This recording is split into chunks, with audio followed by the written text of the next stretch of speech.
semer la terreur, comme on l'a vu à Orlando ou à Paris avec les 2 policiers assassinés. À Hanovre, une jeune fille de 15 ans, oui 15 ans, rentrée de Syrie, a poignardé un policier. Et les attentats de Bruxelles et Paris ont bien montré que le danger provient de jeunes islamistes, une nouvelle génération qui s'est radicalisée en Syrie, en Irak, en Afghanistan, mais qui est née en Europe, en France ou en Allemagne. Mais ces pays ne sont plus les leurs. Où se sont-ils perdus? Où les avons-nous perdus? La question centrale est celle-ci. Est-il possible de déradicaliser ces jeunes hommes et, de plus en plus, ces jeunes femmes? Ou peut-on prévenir leur radicalisation? Les journalistes Albert Knechtel et Pierre-Olivier François ont enquêté dans plusieurs pays d'Europe. Génération Djihad. En Syrie et en Irak, il y aurait entre 5 et 6 000 Européens parmi les 20 000 djihadistes étrangers. Surtout des Français et des Anglais, mais aussi beaucoup de Belges et d'Allemands. Que peuvent faire les États européens pour stopper ce flux ?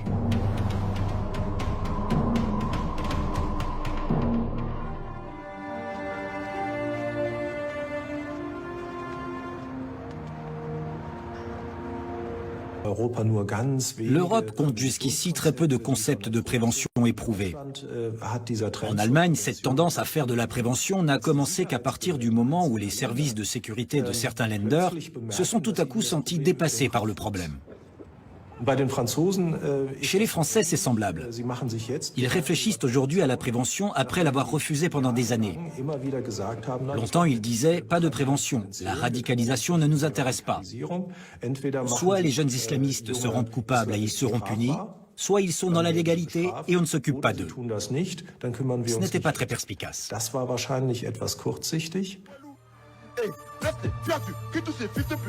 La France compte la plus grande population musulmane d'Europe, avec plus de 5 millions de membres. C'est aussi le pays avec le plus de djihadistes en chiffre absolu.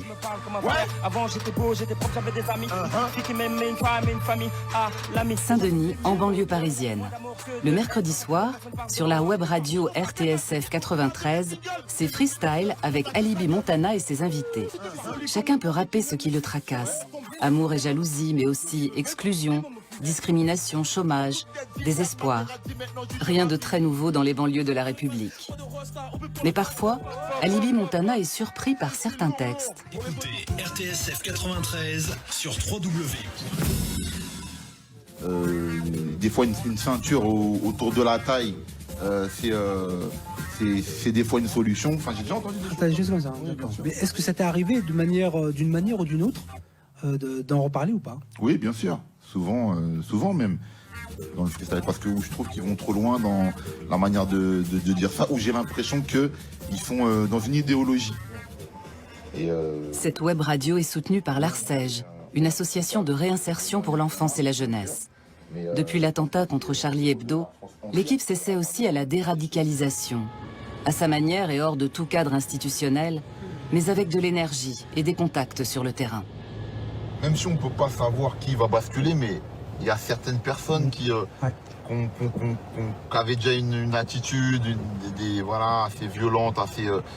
Mais il y en a qui n'ont pas du tout ce profil-là. Comme j'expliquais tout à l'heure, des bons vivants, des gens voilà, qui adorent aller en boîte, qui aiment séduire, et qui basculent comme ça. Et ben là, à ce moment-là, tu te dis, mais qu'est-ce qui s'est passé? Comment est-ce possible?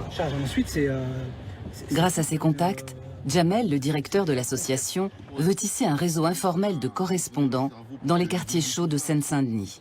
De quoi sonner l'alerte au plus vite si un jeune venait à se faire remarquer. Les correspondants, bénévoles, ils peuvent en fait observer des choses que nous, de l'extérieur, on ne peut pas observer. Un changement d'attitude, une personne qui vient de l'extérieur. Tout ça, on ne peut pas l'observer, on n'est pas sur le terrain. Ils connaissent les jeunes, ils connaissent les familles, ils nous les orientent ensuite.